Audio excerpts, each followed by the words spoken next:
objetivo, la presentación consta, es un pequeño vídeo donde podéis ir viendo parte de los instrumentos científicos que forman parte de la colección del MAE.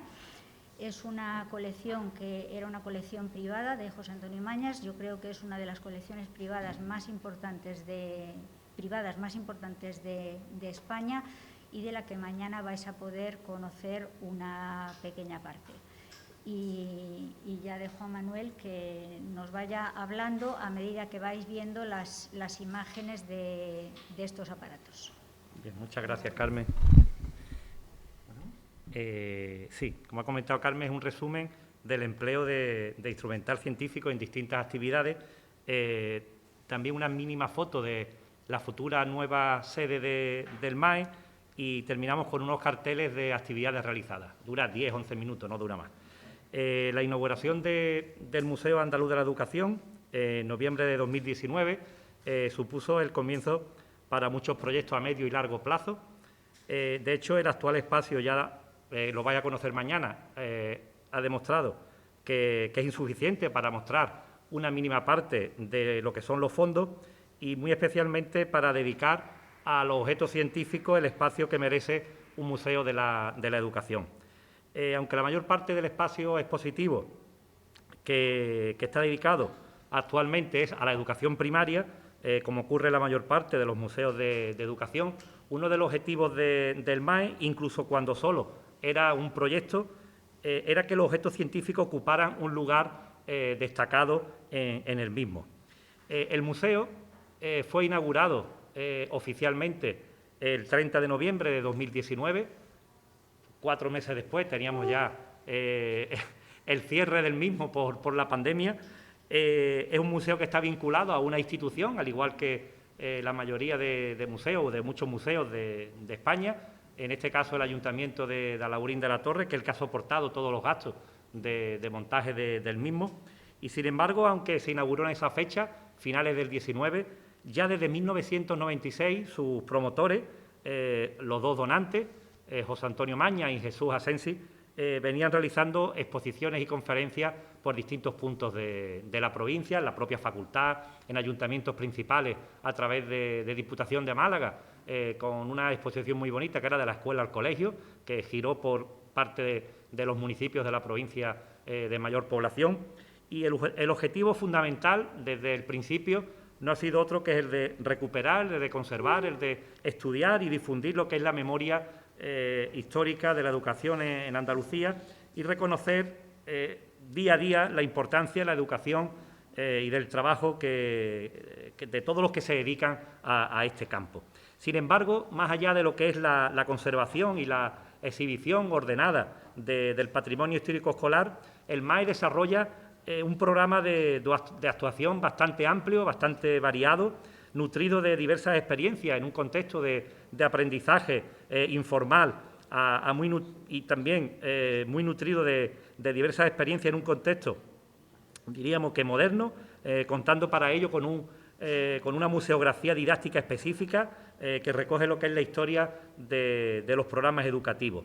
Y todo ello además acompaña, que lo cuidamos mucho, de un plan de comunicación que atrae a un público diverso también, gracias a lo que son los recursos motivadores y didácticos desplegados en la web, en las redes sociales, y también se intenta que sea un museo relacionado con su entorno, con incidencia en diversos tipos de público. Respecto al estudio de la ciencia y su valor pedagógico, el equipo que desarrollaba el proyecto para poner en marcha el MAE tenía claro que no podíamos concebir, como he dicho antes, un espacio que tratara de recoger lo que es la historia de la educación en España y en Andalucía, recorriendo lo que son los diversos sistemas educativos que han existido a lo largo del tiempo, recreando solo una parte de los contenidos académicos que se habían impartido en nuestras escuelas. Por eso era preciso ofrecer al público que visita estos museos un equilibrio entre lo que es el discurso expositivo, entre todas las materias mostradas, que las humanidades y las ciencias, cuyos caminos hemos recorrido todos en la escuela, estuvieran presentes y equilibrados.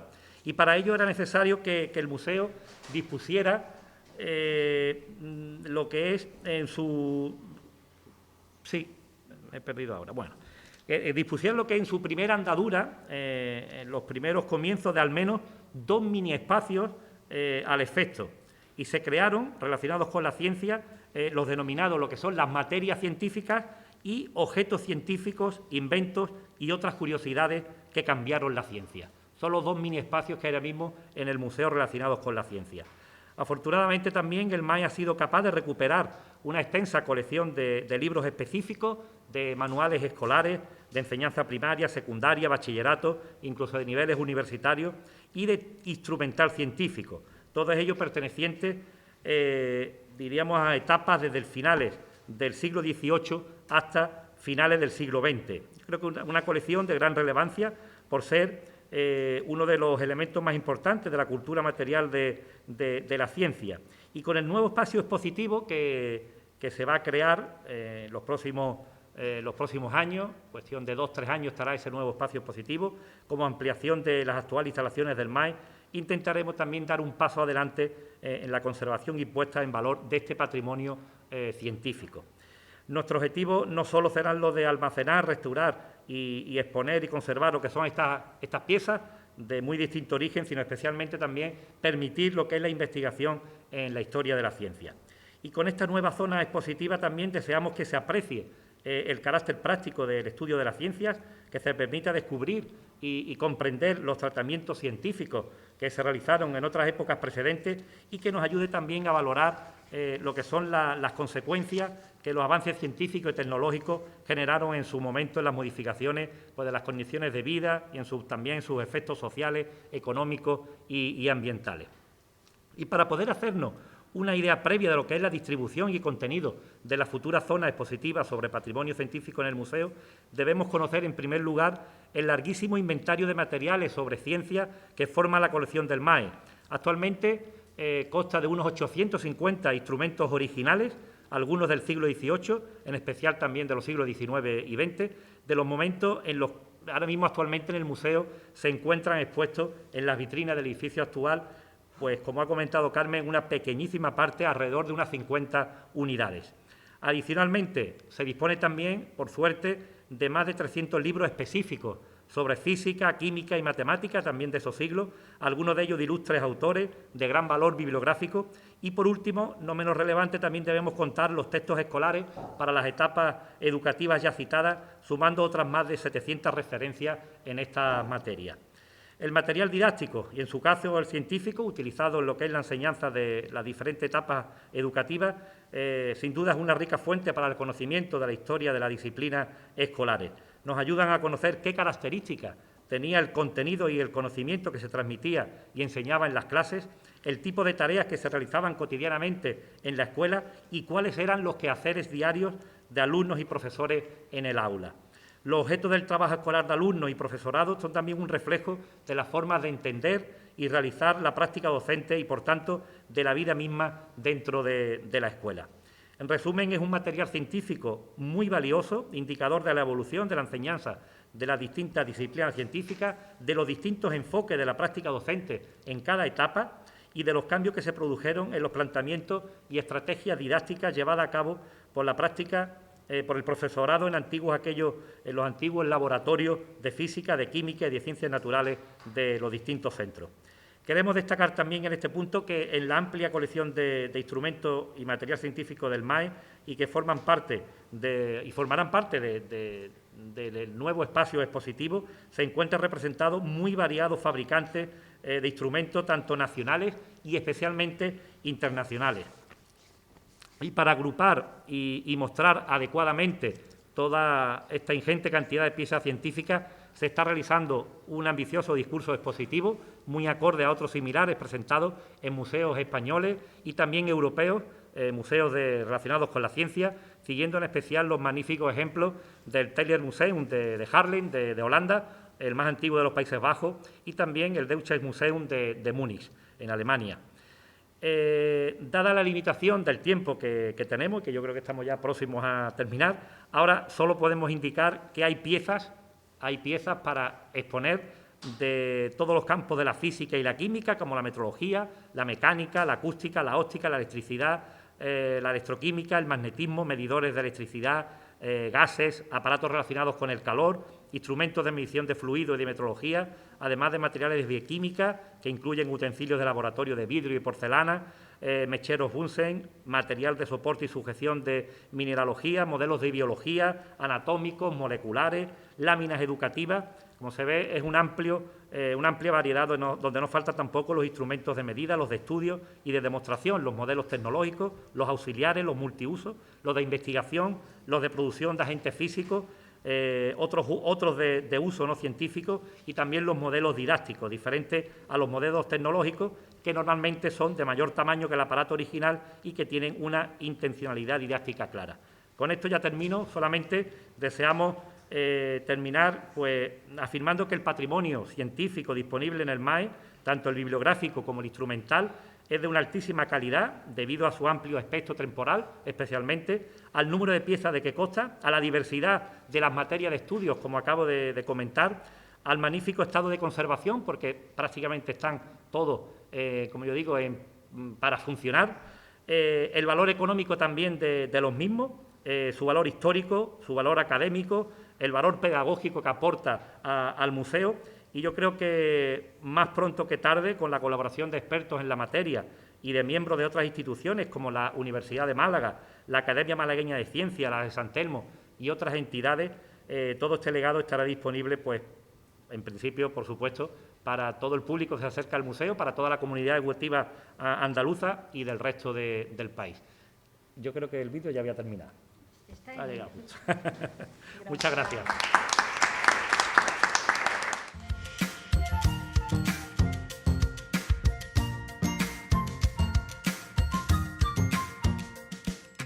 Bueno, buenas tardes a todos y todas las que estéis aquí presentes y también a todas las personas que nos veis a través de la retransmisión online, en streaming.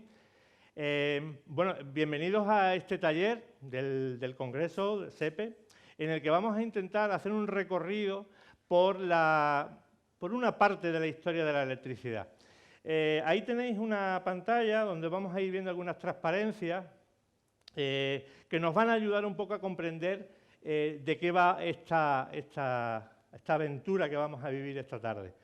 Y vamos a empezar ya porque tenemos poco tiempo y hay muchas cosas que hacer y ver. Bueno, ¿qué es lo que vamos a ver? Como veis ahí, el origen, la evolución y los protagonistas de la electricidad durante los siglos XVIII y una parte del siglo XIX, porque hay otra parte del siglo XIX que sería la continuación de esta charla, que ya la veréis en otro momento, ¿no?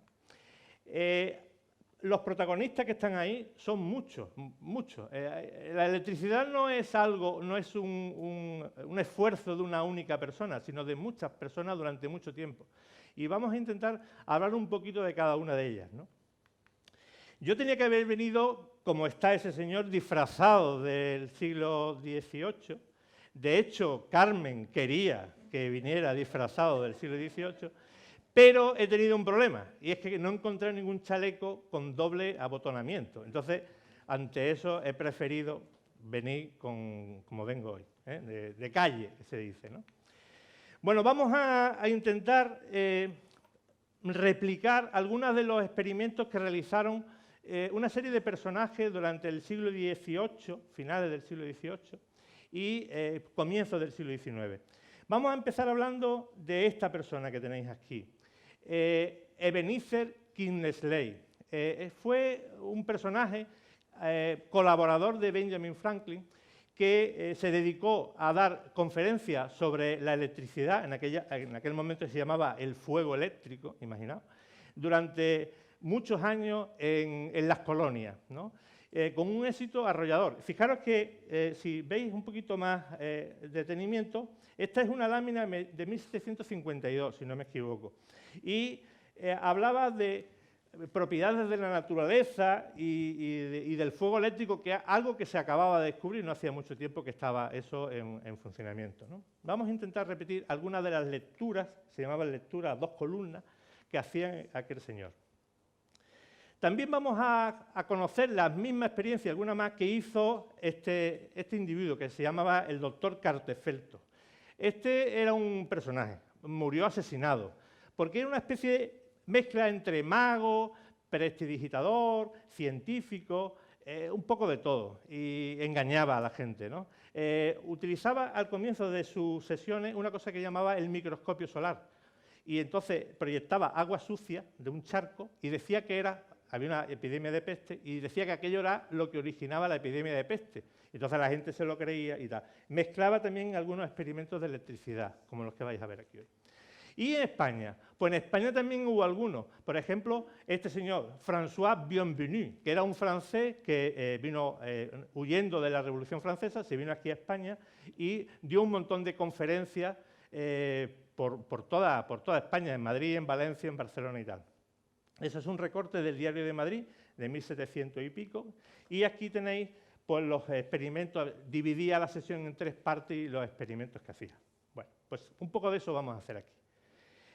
Bueno, que la electricidad es, aparte de una cosa que nos cuesta bastante caro en estos días, es algo que está inmerso, intrínseco en nuestras vidas. Es decir, nosotros ya, la sociedad, el mundo, no funciona sin electricidad. La electricidad hace que nuestro mundo tenga luz, que no sea un sitio oscuro y que no sea un sitio ni frío ni silencioso. Gracias a la luz funcionan los marcapasos, funcionan ya los vehículos, funcionan los satélites, nuestros teléfonos móviles, la televisión, todo lo que nos rodea necesita electricidad. Por eso no suben el precio como están ahora, ¿no? Entonces, vamos a recordar un poco cómo fue ese recorrido, cómo empezó. Pues esto empezó, esta historia, pues con algo como esto, que es un fósil. Es ámbar, una resina fosilizada, ¿no? Y esto otro que es piel de gato. Entonces, estos trozos de resina solidificada, cuando se frotaban contra este material, que es una piel de gato, se electrizaba y con esto pues se cogían plumas, ¿no? Como una que está por aquí, una plumita que tengo por aquí, se cogía con el ámbar, se electrificaba y atraía las plumas. Bueno, eso la verdad es que no servía para mucho, simplemente servía como un divertimento en las clases sociales, les regalaban esa piedrecita y hacían ese tipo de juegos, ¿no? Hasta que eso ocurría pues en la Grecia clásica, y ahí tenéis en la primera persona que vio esto, que ese señor que tenéis aquí, que fue Tales de Mileto, en el año 600 aproximadamente antes de Cristo. Más tarde, Teodofastos hizo el primer tratado sobre electricidad, que lo tenéis ahí. Bueno, vamos a ver algunos experimentos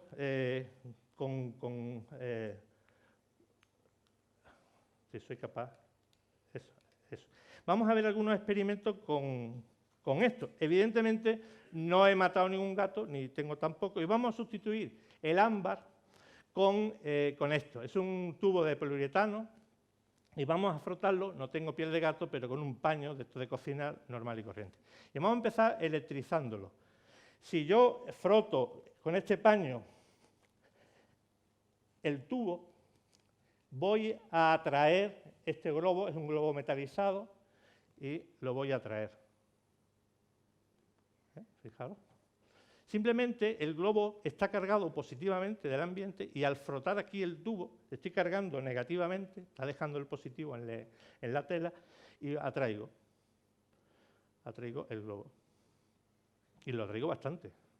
Fijaos que puedo hacer bastante. Bueno, esto realmente puedo hacer justo lo contrario. Si yo cojo un tubo de vidrio y cojo un pañuelo de seda, hago justo lo contrario. Cargo positivamente el tubo de vidrio y dejo el negativo en la seda. Hago el efecto contrario. No lo vamos a hacer para no gastar demasiado tiempo. Bueno, ese experimento,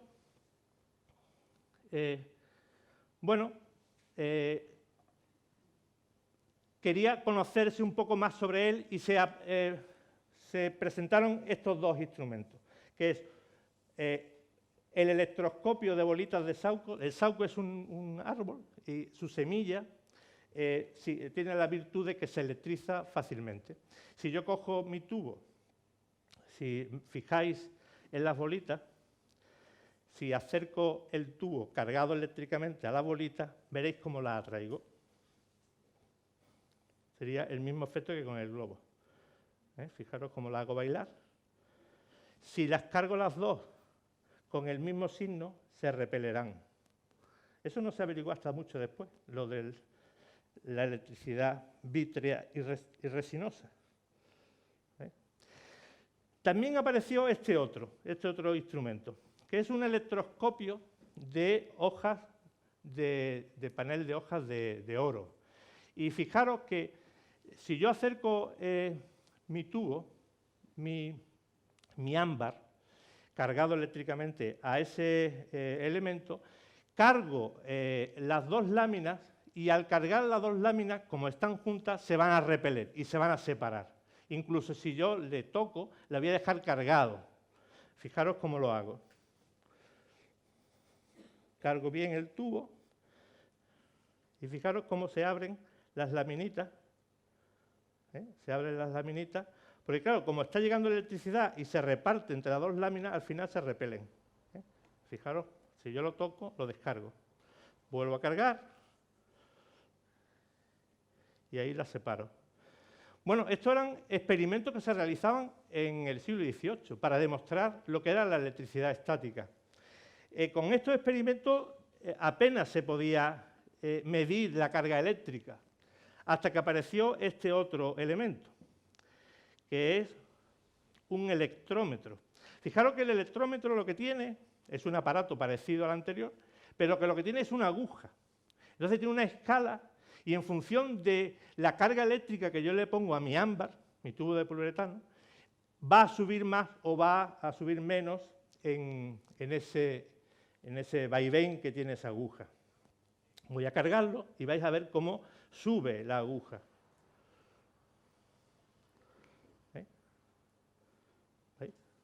Si yo la separo, entonces ya podíamos medir la electricidad estática. Hasta ese momento no, ya la podíamos medir. Bien. Como estar frotando ámbar y piel de gato, sobre todo es perjudicial para los gatos, porque se quedaban sin piel, apareció un poquito más adelante máquinas que hacían este esfuerzo, ¿no? No hacía falta ya frotar nada de esto para conseguir electrizar, cargar eléctricamente.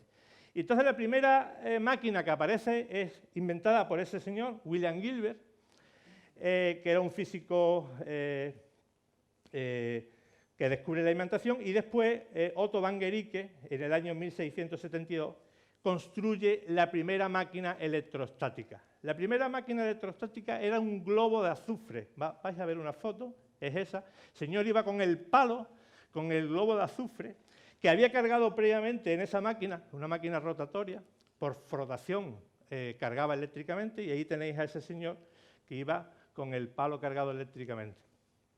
Bueno, aquello era un espectáculo.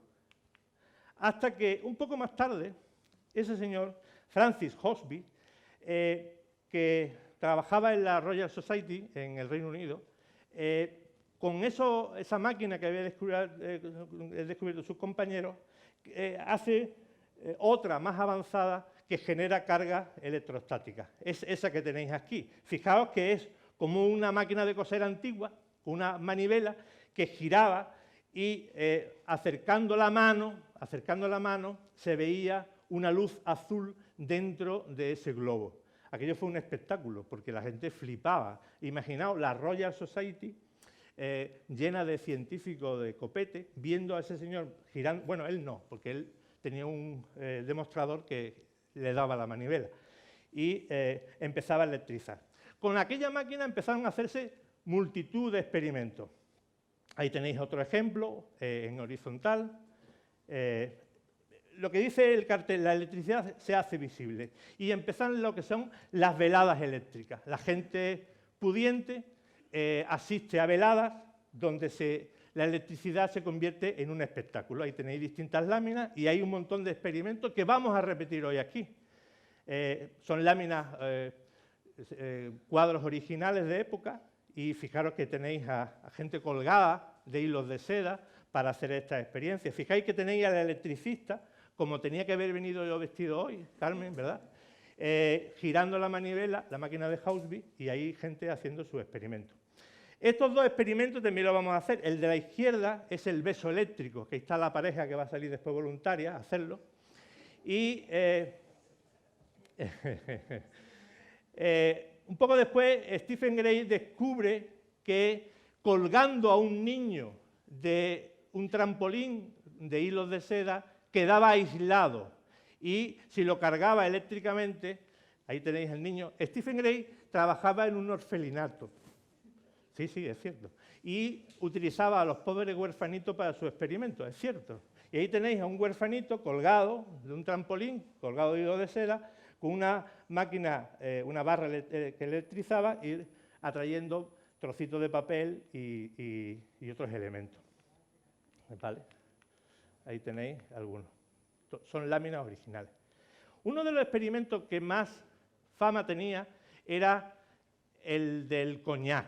Nosotros no tenemos coñac porque el coñac de aquella época tenía que ser horrible, porque tenía unas gases, emanaba gases inflamables que hacían que funcionara todo. Bueno, ahí tenéis algunas otras láminas. Vamos a intentar repetir todo ese experimento con tres cosas que tenéis aquí, que es una máquina de Van der Graaf, una máquina de Windsor y un carrete de Runcorn. Entonces vamos a empezar con la máquina de Van der Graaf, que me va a ayudar a mi amigo Frank a ponerla en marcha. Y la máquina de Van der Graaf nos ahorra el esfuerzo de tener que frotar. Fijaros que es una banda de goma que tiene un motor eléctrico que hace que gire. Entonces, toda la carga eléctrica que se genera se recoge a través de unos peines y se acumula en esta esfera. Se carga la esfera negativamente, toda la esfera se carga negativamente. Entonces, vamos a hacer algunos experimentos con esta máquina. Me va a ayudar Fran, si te parece, Fran, pues súbete con nosotros. Vamos a empezar haciendo, si te parece, para que veáis cómo funciona, Fran va a descargar la máquina para que veáis las chispas que produce. Lo que está produciéndose es que la banda de goma está subiendo y bajando y está cargando, soltando electrones, que esos electrones se están acumulando en la esfera superior. Entonces vamos a hacer primero que se vean las chispas, si se puede. Bueno, pero se escuchan, ¿no? Sí, se ha visto. Vale.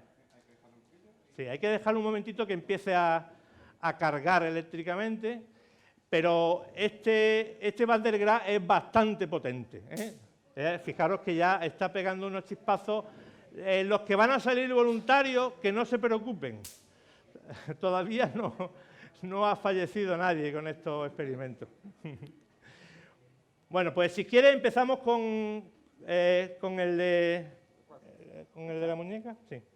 Vamos a empezar con un experimento clásico que se hace con esto. Después lo vamos a repetir.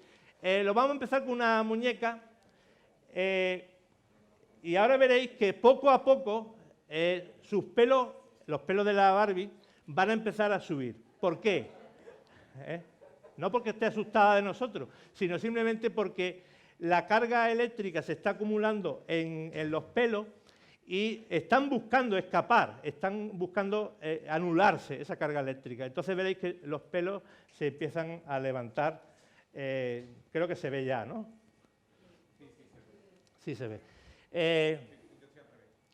Bueno, te has cargado, ¿no? Ahora se está empezando a ver. Esto también lo podemos hacer con alguien que tenga el pelo largo, por ejemplo Isabel, si quisiera. Ahora lo haremos después al final, ¿vale, Isabel? Y entonces mueves el pelo y se te pone todo el pelo hacia arriba. Bueno, sí. Bueno, aparte de este experimento, vamos a hacer otro también, un clásico en esto, que es el de eso, exactamente. Empezamos con los vasitos de aluminio. ponemos los vasitos de aluminio y va a ocurrir exactamente lo mismo. Se va a acumular la carga eléctrica en esos vasitos y empiezan a volar. Incluso, si yo pongo los de pollo, también van a volar los de pollo. Tardan un poquillo más, pero también vuelan los de pollo. El siguiente experimento es el del confeti. Entonces, si te parece, pones la tapadera. Pon la tapadera arriba. No. Pon la tapadera ahí arriba. Y exactamente, pon un poquito de papel y se van a empezar a volar. Bueno, esto es lo mismo, es decir, los papelillos que hemos puesto, el confeti que hemos puesto encima del Van der Graaf, después las compañeras de la limpieza pues nos van a putear, pero realmente es lo mismo, es decir, el papelillo está a través de esa tapadera cargando los papelitos y van a empezar a volar el confeti buscando neutralizar la carga eléctrica. Bien. Ahora, si te parece, Fran, vamos a parar eso y vamos a hacer... necesito primero un voluntario, 2 voluntarios, personas, 2 hombres. Venga, 2, ¿alguien? Venga. Juan y Paulí, venga, tú, voluntario. A Paulí, saca el banquillo, Fran. Paulí se va a montar encima del banquillo, pero no porque sea pequeño, sino porque... Espérate. No, tranquila. Pon la mano encima de la olla. No pasa nada. Y ahora coge la moneda. Entonces... No te pasa nada. Juan, que es un empresario, Paulí tiene una... Esto es un experimento muy famoso. Y el pelo de la cabeza, mira, ya te lo ahorráis, ¿sabes? Paulí está aislado porque está encima de un banquillo, ¿no? Del suelo, no está tocando tierra. Entonces, Juan, que es un empresario... Bueno, ojalá. Entonces, Paulí tiene dos peniques. Entonces, Juan, que es un empresario, le ha pedido a Paulí que le preste los 2 peniques. Entonces, tú pon los 2 peniques y Juan va a intentar coger los 2 peniques, a ver si es capaz. Veo que va a llegar, cuidado. Lo he notado, ¿cómo ha pasado? Esto era un experimento que se hacía en aquella época, en el siglo XVIII. Entonces, era... Sí, ya.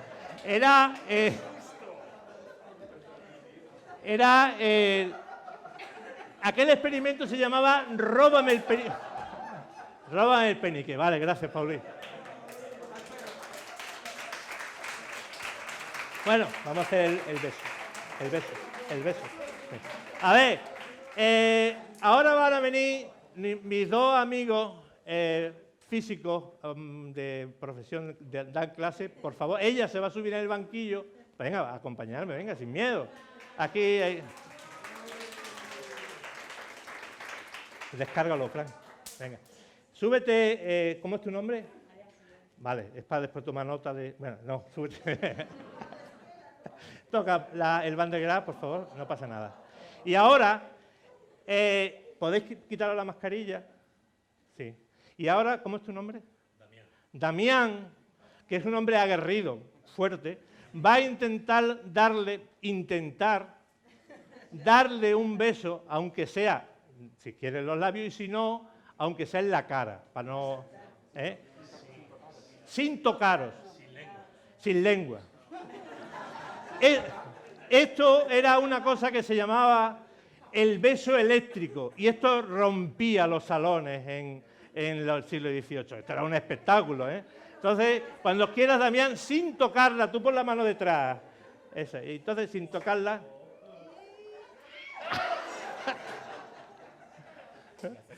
Puedes darle otro besito, si quieres. Habrás notado una leve descarga, ¿no? Bueno, pues gracias. Ya, hasta aquí no nos vamos a pegar ya más leñazos. Bueno, el juego. Bueno, entonces vamos a acabar con uno de los experimentos que...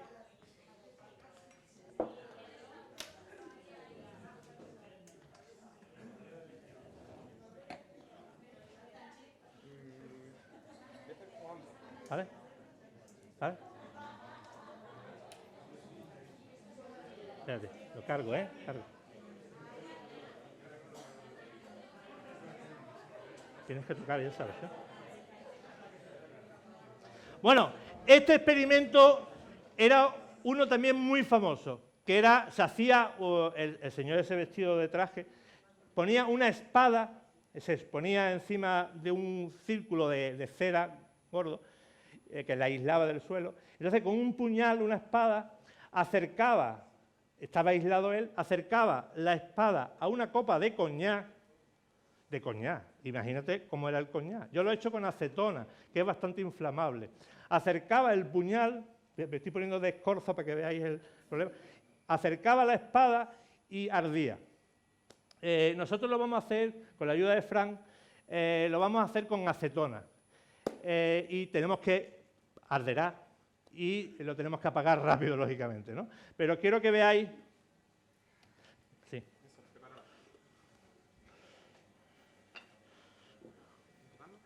¿Cómo se hacía? Fijaros que ha acercado, si queréis lo volvemos a repetir, ha acercado a la copa cargada de acetona, está subiendo gases de la acetona, toca él la copa para que llegue a tierra y acerca, descarga y... No, es que está cargado él. Ya ha encendido. ¿Por qué? Porque se produce un arco entre la máquina de... Bueno, en aquel momento era la máquina de Haussby, la espada saltaba la chispa y encendía el... Gracias, Frank. Está cargado eléctricamente. Bueno, vamos a seguir, que hay muchas cosas, hay un experimento muy chulo. El siguiente gran paso en la historia de la electricidad lo dio este señor, que fue, bueno, fueron dos, pero básicamente el que se conoce es Muschenbrock. Muschenbrock crea la primera forma de acumular la energía eléctrica, y esa primera forma de acumular la energía eléctrica es esto que tenéis por aquí, que es, aquí lo tenéis, algunos, este primero, que es lo que se llama la botella de Leyden. Había dos tipos de botella de Leyden, esta de aquí y esta otra. Esta otra es de armadura metálica. Fijaros que es simplemente un vaso de cristal que sirve de aislante y otro elemento. Esto junto es un acumulador, es un primer condensador. Hoy día eso se convierte en esto que tenemos aquí. Esto es uno de los condensadores que están en cualquier instalación eléctrica de la calle, las farolas, etc. Esto es lo mismo, es un acumulador, es un condensador eléctrico. Entonces, vamos a hacer un experimento, Frank, de nuevo, perdóname, que vamos a, utilizando una máquina que ahora después conoceremos, que es la máquina de Van der Graaf, de Windsor, vamos a cargar eléctricamente una botella y la vamos a descargar después. ¿Vale? Entonces vamos a...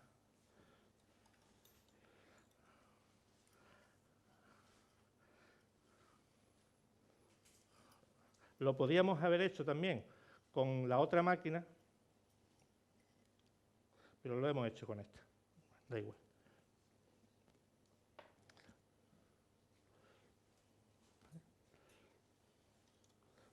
Venga, empezamos.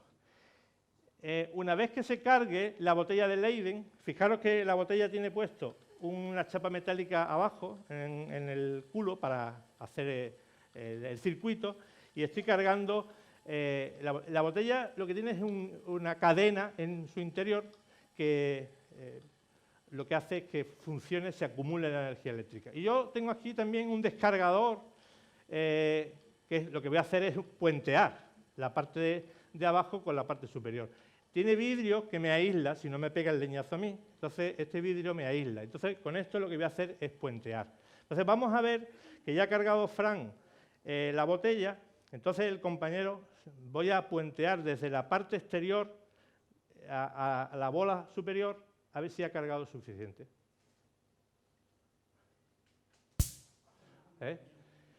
Bueno, vosotros diréis, pues vaya. No, pues vaya no. Es decir, en aquel momento esta energía eléctrica acumulada en esta botella fue una revolución. Gracias a una batería de botellas de Leyden se pudo hacer experimentos, bastantes experimentos con química, descubrir nuevos compuestos químicos e incluso disociar el agua en oxígeno y en hidrógeno. Bueno, vamos a pasar ahora, si no me equivoco, gracias, Fran. Ahí tenéis algunas láminas originales de la época. Fijaros que son todas láminas del siglo XVIII y estamos viendo lo mismo que habíamos hecho allí, ¿no? Y ahí tenéis algunos experimentos de la botella de Leyden, ¿no? Y lo que hemos hecho ahora mismo. Un paso siguiente al tema de la electricidad fue James Rasden en 1752, que da un paso sobre las máquinas anteriores y construye una máquina como esta. Solo la hemos traído para enseñarosla, no la vamos a poner en funcionamiento porque es una pieza histórica y no la vamos a poner en funcionamiento. Es algo parecido a esa máquina, es un disco de vidrio que al hacerlo girar con esta manivela de aquí, está reponiendo fuerza el compañero, al hacerlo girar con esta manivela y rozar aquí abajo con unos elementos de terciopelo que están en la parte inferior, hacía que se cargaba eléctricamente ese disco en su parte exterior de electrones. Esos electrones eran recogidos por estos dos peines que están aquí en el borde y lo acumulaba en esta esfera de aquí. A partir de esta punta de aquí, yo podía poner ya una botella o podía poner cualquiera de los inventos que tenemos por aquí y se producía la carga eléctrica y las chispas, ¿no? Ahí tenéis alguna lámina. De todas ellas, de todas estas máquinas que se fabricaron con aquel motivo, la más grande de todas ellas está en un museo que tuve el placer de conocer, que es el Museo Taylor, que está en Holanda, y esa es la máquina más grande y casi la última electrostática de gran potencia. Esa máquina todavía está operativa, y si veis la siguiente foto, veréis la batería de botellas de Leyden, similar a esta, donde se acumulaba la energía eléctrica que originaba esa máquina electrostática, y después servía para hacer esos experimentos que hemos comentado. Ahí veis otra foto de otra posición y creo que se ve en esa foto una persona, no sé si sí se ve en esa, una persona ahí de pie, una señora de pie, para que veáis el tamaño tan enorme de la máquina. Bueno, nosotros no vamos a poner en funcionamiento esta, pero sí vamos a poner en funcionamiento esta otra, que ahora de nuevo me ayudará Fran. Esta es una máquina que se llama la máquina de Windsor, y os la voy a explicar un poco.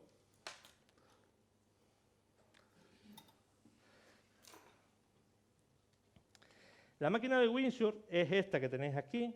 Son dos discos, habéis visto una similar en el museo, más grande, y entonces, por un efecto que se llama triboeléctrico, el cobre toca con el estaño, se desprenden electrones que se acumulan en estas dos cosas que se llaman botellas de Leyden, son también botellas de Leyden.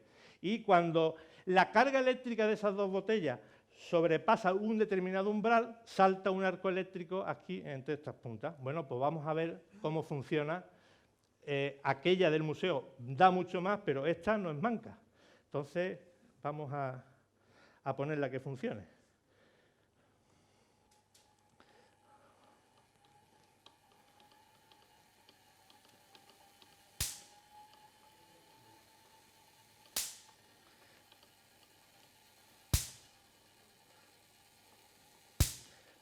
Bueno, ¿qué está ocurriendo aquí? Pues cuando la carga eléctrica entre esos dos polos sobrepasa el umbral del dieléctrico, que es el aire, lo rompe, entonces salta el arco eléctrico entre las dos bolas. Con esta máquina se hicieron las primeras radiografías. Entonces nosotros no vamos a hacer radiografía, pero sí que vamos a hacer algunos experimentos con la ayuda de mi amigo Fran de nuevo. Hoy es ayudante, después lo que me paguen, que es nada, lo repartimos. ¿Vale? Bueno, entonces vamos a empezar con algunos experimentos, por ejemplo esto, que es el plumero eléctrico. Entonces vamos a ver cómo influye la carga eléctrica en... Espérate, ¿está descargado? No me pegue el leñazo porque... Sí, ya me... No, es con uno solo. Bueno, entonces vamos a empezar con este experimento. Entonces le vamos a poner aquí, si quieres, da tú, ¿vale? Y entonces veréis cómo lo mismo que hacíamos con los papelillos, lo mismo que hacíamos con la muñeca, el papel, las tiras de papel se electrizan y entonces están intentando buscar descargarse en el aire, descargar su carga negativa que está generando la máquina de Windsurf, ¿vale? En cuanto yo acerco las dos palas entre ellas, fijaros, se viene abajo porque se descarga, he descargado la pila. Vamos a cambiar el experimento y vamos a hacer, separarlo. Vamos a hacer otro, que es otro también muy famoso, muy conocido, que es el viento eléctrico. El viento eléctrico. Entonces, el viento eléctrico, ¿en qué consiste el viento eléctrico? Veis que es una aspa y cada aspa termina una puntita. Bueno, cuando Fran gira la máquina, estamos transmitiendo electricidad a eso y en esas puntas lo que son electrones saliendo a chorro, buscando anularse con el aire.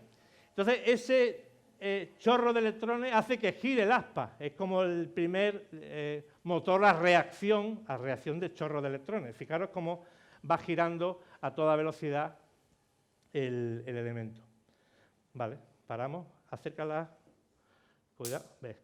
Vamos a hacer otro experimento más con la máquina de Windsurf, que es ese. Sí, lo ponemos. Gracias. Y le ponemos aquí. No sé si va a llegar. Acércalo un poquito. Eso. Bueno. Este es muy famoso, porque esto lo inventó Benjamin Franklin. Hay un cuadro muy famoso de Benjamin Franklin mirando esas campanas, se llama las campanas de Franklin, que cuando había tormenta, él, mediante un vástago, recogía esa electricidad estática y cuando él empezaba a escuchar las campanas, las campanillas, sabía que se aproximaba una tormenta eléctrica, ¿no? Entonces vamos a hacer que funcione las campanas de Franklin. Entonces estamos generando esa carga eléctrica. ¿Veis? Incluso si yo para, Frank, las campanas siguen funcionando. ¿Por qué? Porque las botellas de Leyden siguen generando esa carga eléctrica hacia las campanas, ¿no? Bueno, esto era un experimento que en aquella época causaba bastante sensación, ¿no? Sí, con cuidado. Bueno, pues vamos a avanzar. Sí, gracias. Ahí tenéis a don Benjamín. Benjamín era un máquina total 5. Benjamín era todo. Era político, era escritor, acuñaba moneda, era científico y además llevó al Nuevo Mundo todos los descubrimientos que estaban en Europa. Los llevó al Nuevo Mundo. Y ahí tenéis a su ayudante Ebenezer, que juntos aprendieron todo el tema eléctrico y lo llevaron por el Nuevo Mundo. Uno de los experimentos que todo el mundo habla de él es el de la cometa y la llave, pero él nunca hizo ese experimento, él nunca llevó a cabo ese experimento. Ese experimento, que tenéis ahí las láminas, muy famoso, bueno, aparte dijo el principio de carga eléctrica, el tema del ámbar que hemos dicho, las varillas de ámbar, etc. Realmente el experimento ese de la cometa y la llave se hizo en Francia, lo hizo Dalibard en Francia, en una ciudad de Francia. A posteriori que se hizo ese experimento, más gente lo intentó hacer y más de uno murió electrocutado, lógicamente, porque lo que ponían era un hierro, un poste de hierro, y al final ponía una botella de coñac. Entonces, cuando te acercabas a la botella, era una botella de Leyden, pero cargada a lo bruto, de un rayo. Cuando la gente se acercaba a la botella de Leyden, pues le pegaba pues fuerte y mataba gente, ¿no? Ese fue el experimento que realmente se realizó en la ciudad de Marly-le-Ville, en Francia. Nunca se hizo en Estados Unidos. Avanzamos. El siguiente gran paso en el tema de la electricidad se lo debemos a una guerra entre dos personas, italianos los dos, que son Galvani y Volta. Galvani defendía una cosa que era la electricidad animal, ¿no? Es decir, decía que los animales, incluso las personas, tenían una electricidad interna que hacía que generara vida, ¿no? Sin embargo, Volta, y de hecho, hizo un experimento con una máquina como la que hemos visto y utilizando una rana, la abría, le quitaba las vísceras y con unos alambres, alfileres, tocaba los músculos. Entonces, al tocar los músculos, el animal, evidentemente estaba muerto, estiraba la pata. Bueno, en este caso sí estiraba la pata de verdad y pegaba allí unas cambayas. Claro, él hablaba de la electricidad animal, Luigi Galvani. Pero había otra persona, bueno, y hacía un montón de experimentos. Ahí tenéis alguna lámina de época. Estamos hablando del año 1780 y con botellas de Leyden, máquinas como esta que tenemos aquí, igual, fijaos que es la misma máquina, y distintas, imaginaos la de charcos y la de lagunas que dejó sin rana nuestro amigo Luigi, ¿no? Incluso su esposa, Lucía Galeazzi, también participaba en esos experimentos. Ahí tenéis algunas de las prácticas que hacía. Pero ya no se conformaban con las ranas, y ahí tenéis que hacían experimentos pues, con perros, con caballos, con vacas, y aplicaban corriente eléctrica y los animales empezaban a pegar espantajos, ¿no? con sus miembros, ¿no?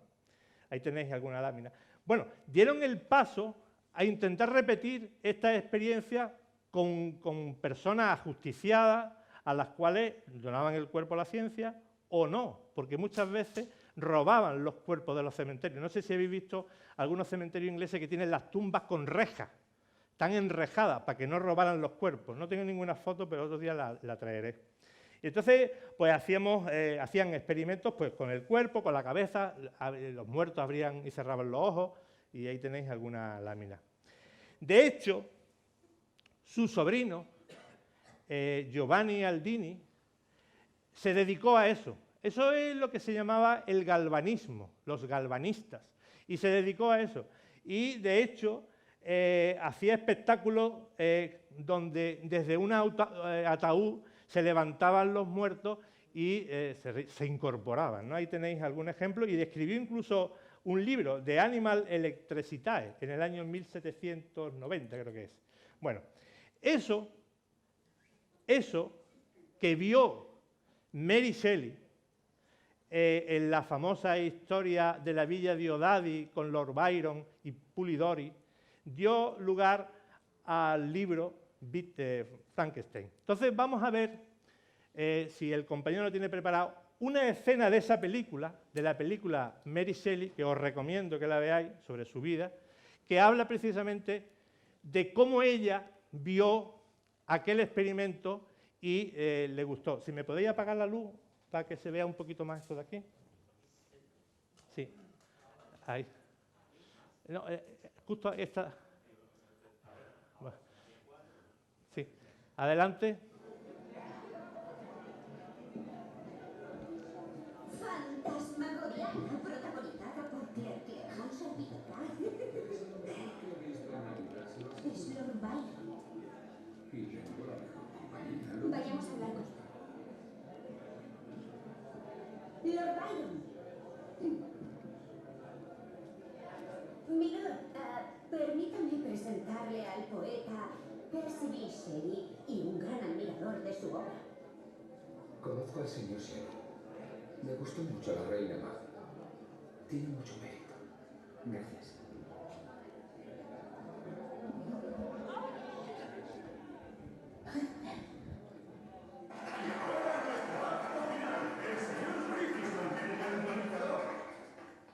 ¿Quién entre ustedes no se ha preguntado si los muertos podrían revivir?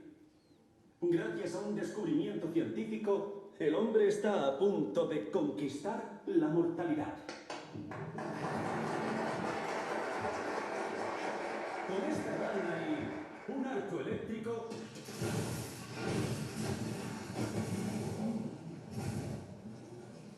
demostraré cómo la estimulación muscular es posible a través de la electricidad. Damas y caballeros, permítanme presentarles el proceso del galvanismo. Bueno, lo paramos aquí. Germán, ¿me enciendes? Bueno, lo paramos el vídeo. Fijaros, la película está muy bien. Ahí habla como ella ve eso, empieza a unir cabos. Ella había muerto su hija y quería volverla a la vida.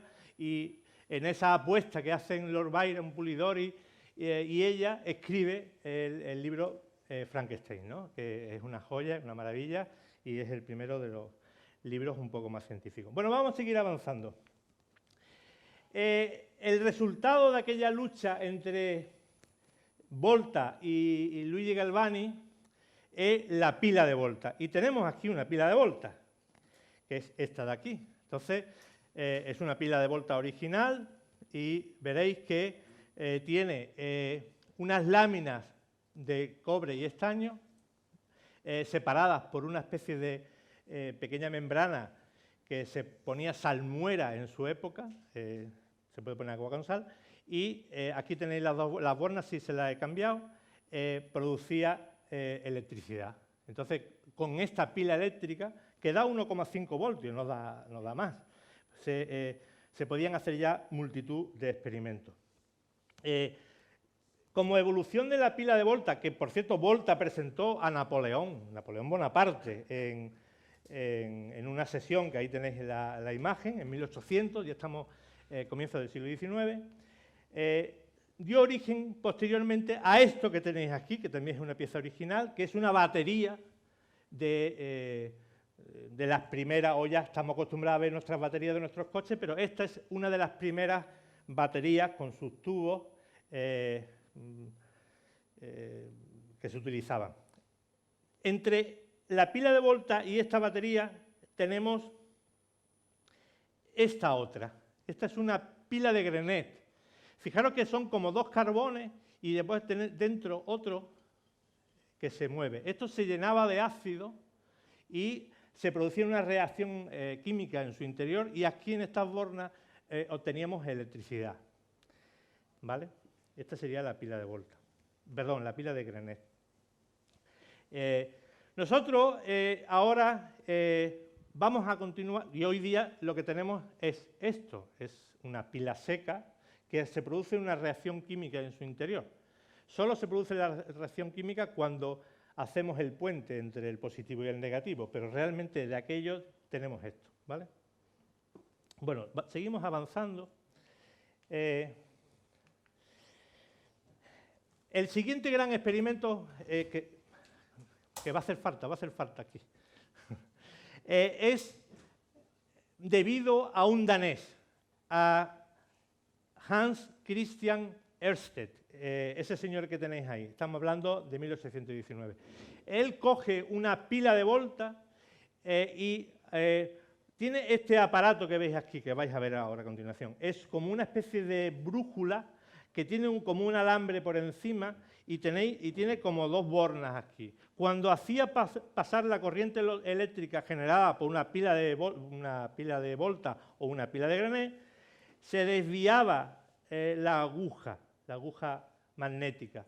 ¿Por qué? Porque al pasar una corriente eléctrica por un conductor genera un campo eléctrico. Entonces ese campo eléctrico hacía que se desviara la aguja. Eso fue un descubrimiento que marcó un momento en la historia de la ciencia, que posteriormente otro personaje, ahí tenéis la pila de Volta y un instrumento parecido al que tenemos aquí,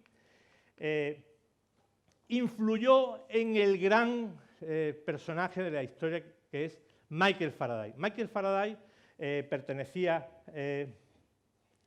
a un grupo de científicos que se dedicaban a fomentar la ciencia con distintas conferencias. Él fue el primer divulgador científico así famoso en su momento y él realiza un montón de experimentos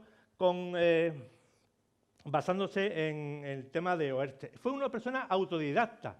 Él empezó trabajando de encuadernador de libros, pero se leía todos los libros que encuadernaba y acabó siendo parte importante de la Royal Society y de la ciencia en el Reino Unido. Una de las cosas que inventó fue esto que vais a ver. Bueno, esto que tengo aquí son unos imanes de neodimio, que son hoy por hoy los imanes más potentes que existen en el mercado. Y lo que tenemos aquí simplemente es una bobina, es una bobina. Y esto que tengo aquí es un galvanómetro, simplemente un galvanómetro antiguo también. Si yo muevo, voy a hacer justo lo contrario. Si yo muevo un imán dentro de una bobina, voy a generar electricidad. Entonces, fijaros cómo se va a mover esa agujita de ahí. Bueno, se está moviendo esta porque estoy acercando el cable. Pero veis cómo se va a mover esa aguja de aquí. Fijaros, solo se moverá la aguja cuando yo mueva el imán dentro de la bobina, no constantemente, ¿vale? Entonces, si yo meto y saco, fijaros cómo estoy generando electricidad. En función de hacia dónde la saque, genera electricidad en un sentido, con un polo o con otro, ¿vale? Esto es así de simple.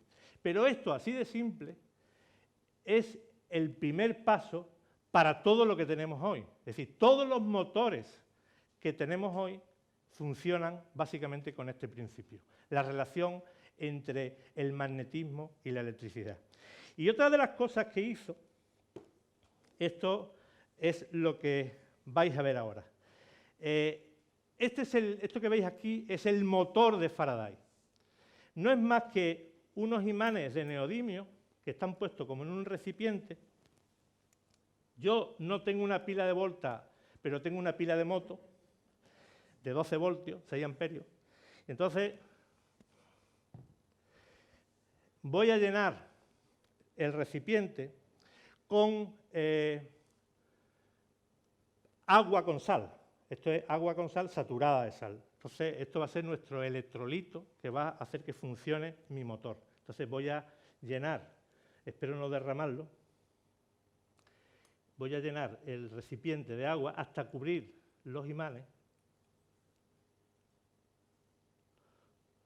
¿Vale? Y voy a aplicar corriente eléctrica. Teóricamente, si todo sale bien, la varilla empezará a girar alrededor de los imanes de neodimio.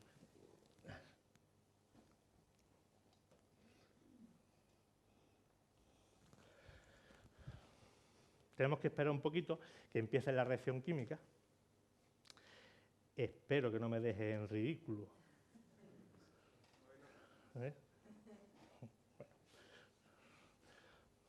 Es que el agua con sal lleva varios días, tenía que haberla movido antes.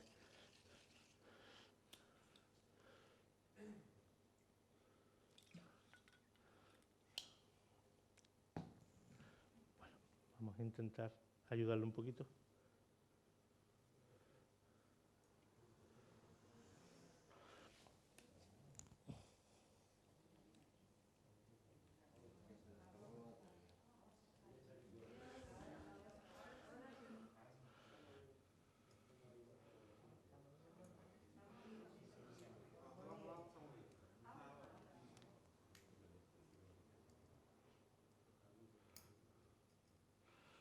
Es que os prometo que funciona.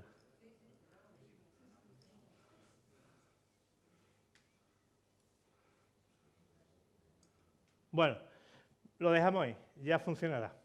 Funciona. Empieza ese alambre, genera un campo, el imán, un campo magnético alrededor del alambre y empieza a moverse. Este fue el primer motor eléctrico que conocemos en la historia. A continuación de eso, este señor, Teodoro Graham, inventa o pone en marcha otro elemento, que es la dinamo. Esa dinamo se utilizó muchísimos elementos. Por ejemplo, aquí tenemos una, que es una dinamo que se utilizó antiguamente para el tema de los teléfonos, y vamos a ver cómo funciona generando corriente eléctrica y alimentando este timbre de aquí.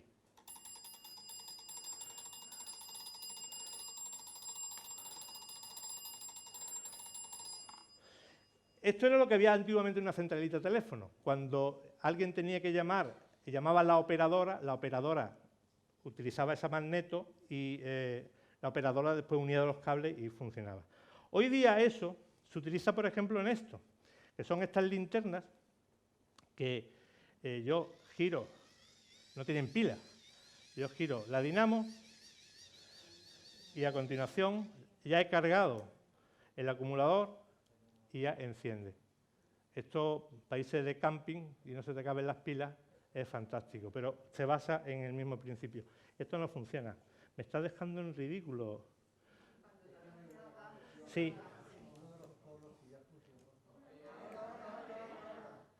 Bueno, pues que sepáis que funciona. Bueno, ya nos queda poco tiempo. Y vamos a casi acabar. Y vamos a acabar con dos espectáculos. El siguiente aparato que os quería comentar, os quería hacer que conocierais, utiliza la misma batería.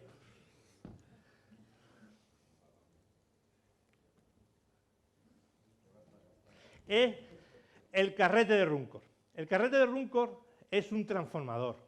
Transforma corriente eléctrica continua, en este caso 12 voltios, en corriente alterna de alta frecuencia.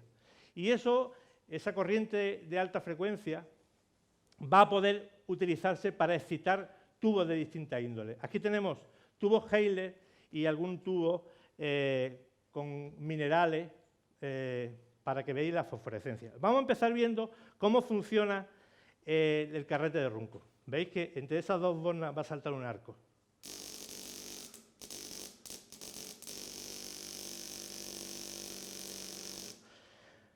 Con este aparato, uno como este, que lo habéis visto en el museo, con un tubo de rayos X, era lo que dotó Marie Curie a las ambulancias, las Petit Curie, que funcionaron en el frente de la Primera Guerra Mundial y haciendo radiografía a todas las personas que tenían alguna herida, ¿no? Nosotros vamos a, utilizando el carrete, vamos a poner en funcionamiento algunos tubos de Heisler. Vamos a empezar con este de aquí. Es un tubo Heisler que lleva gas dentro, un gas enrarecido, que al poner entre sus bornas la corriente eléctrica generada por un carrete de Ruhmkorff, veréis cómo se ilumina.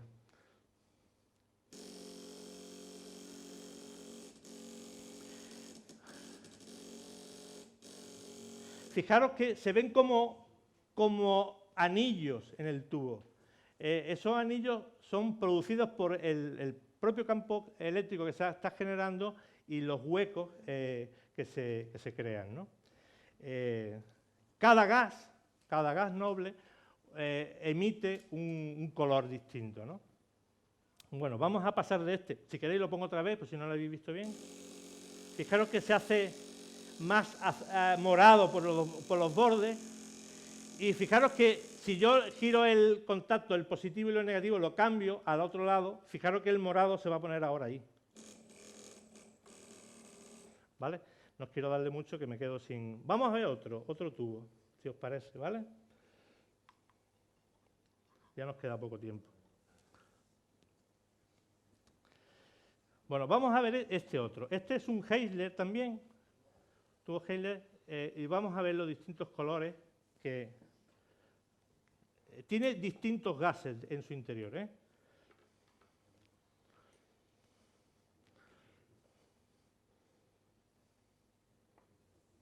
Bueno, pues vamos a ver los colores que emite.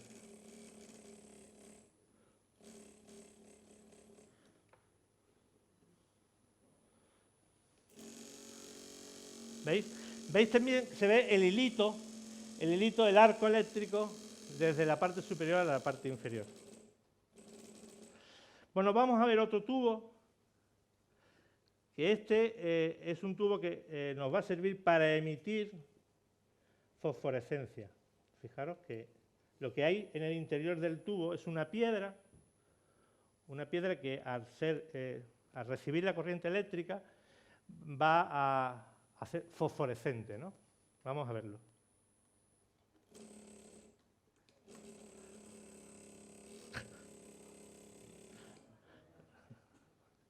¿Qué me da? ¿Veis ahí?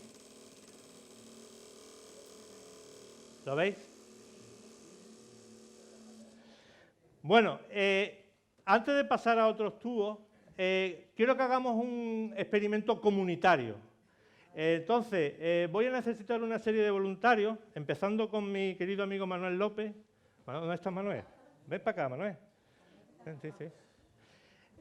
Mi amigo Antonio.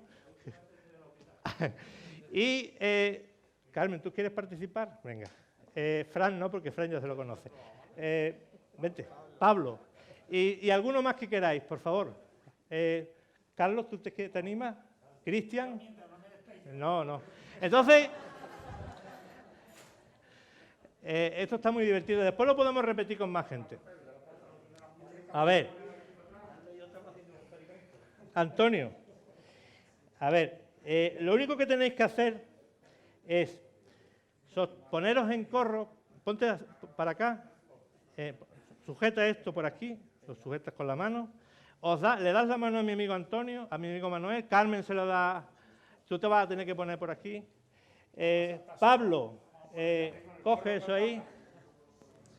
Podíais participar más gente, algunas chicas, ¿no? ¿No quieres? ¿No queréis? ¿Ninguna? Venga, vaya, venga. Bueno, con este experimento, lo que quiero que conozcáis es la extrema rapidez con la que circula la corriente eléctrica.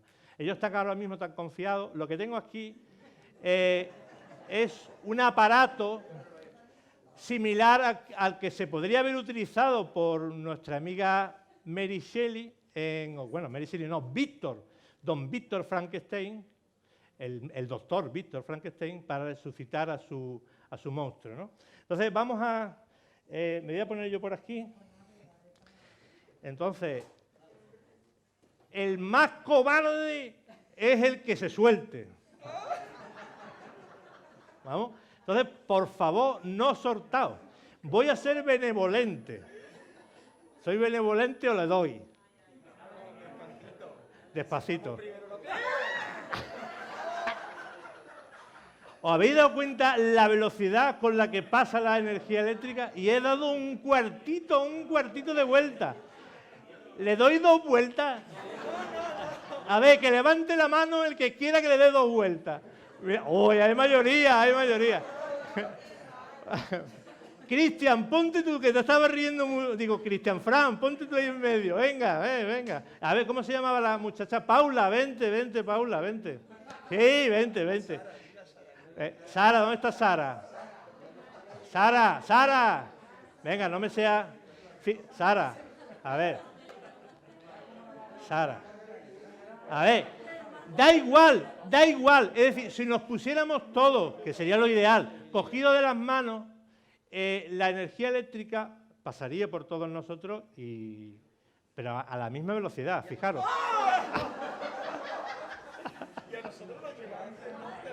Fijaros cómo son, ¿eh? Por no quedar el primero de cobarde, ninguno se suelta, ¿eh? Bueno, ahora se van a soltar.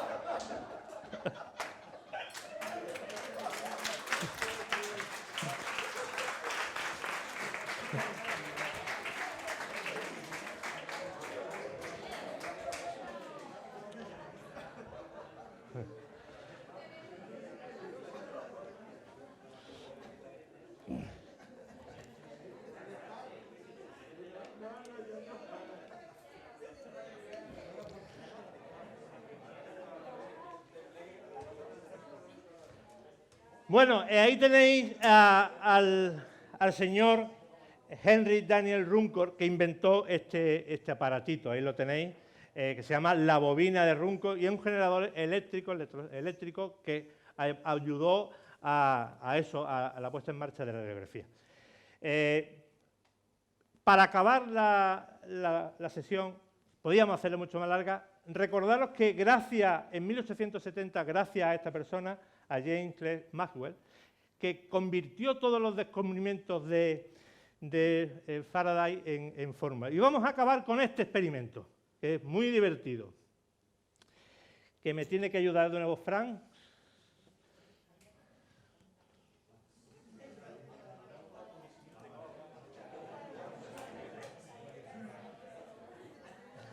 Bueno, este experimento se llama la pistola de Volta. Tú lo único que vas a tener que darle es que corriente eléctrica, como yo te diga, ¿vale? Sí, a cualquier lado. Esto es la pistola de Volta. Es un recipiente que voy a llenar de combustible. El combustible va a ser esto que tengo aquí, que es alcohol normal y corriente. Entonces, voy a echar unas gotitas de alcohol aquí. Voy a cargar la pistola de Volta. Voy a generar gases dentro de la pistola de Volta.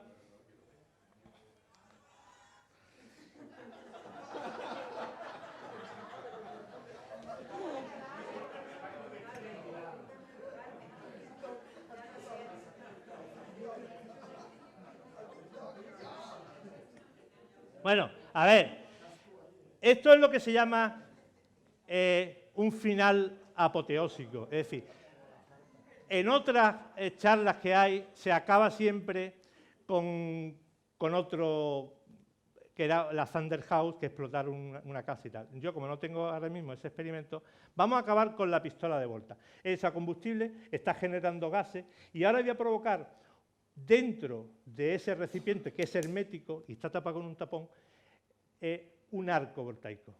¿Qué va a pasar? Se va a inflamar los gases de alcohol y vamos a tener un cañonazo. Cuando tú quieras, Fran. Dale, dale. Da igual, uno cualquiera de los dos. Sí. Sí, sí. Dale.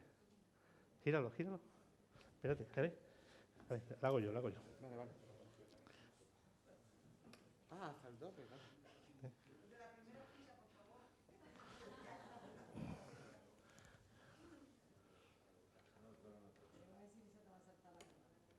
A ver, ¿qué ha pasado aquí? Vale, vamos a probar antes. Claro, que existe.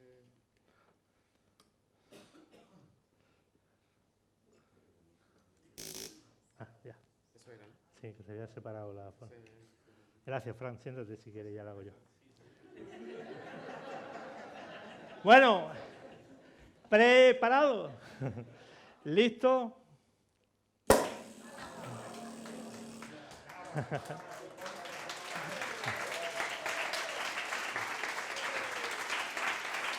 Bueno.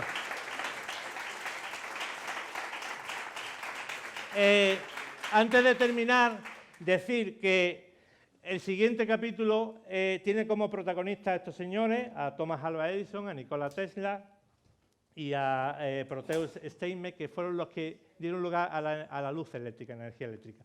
Y que tenemos esos 2 libros en el museo que son, digamos, las piezas más importantes de la electricidad, del estudio de la electricidad en España, que son el ensayo sobre la electricidad de los cuerpos, la traducción de Abate Nolé, y este otro, Física eléctrica, de don Benito Navarro y Abel de Beas, que son los 2 primeros libros escritos en castellano sobre electricidad. Bueno, pues esto es todo, amigos.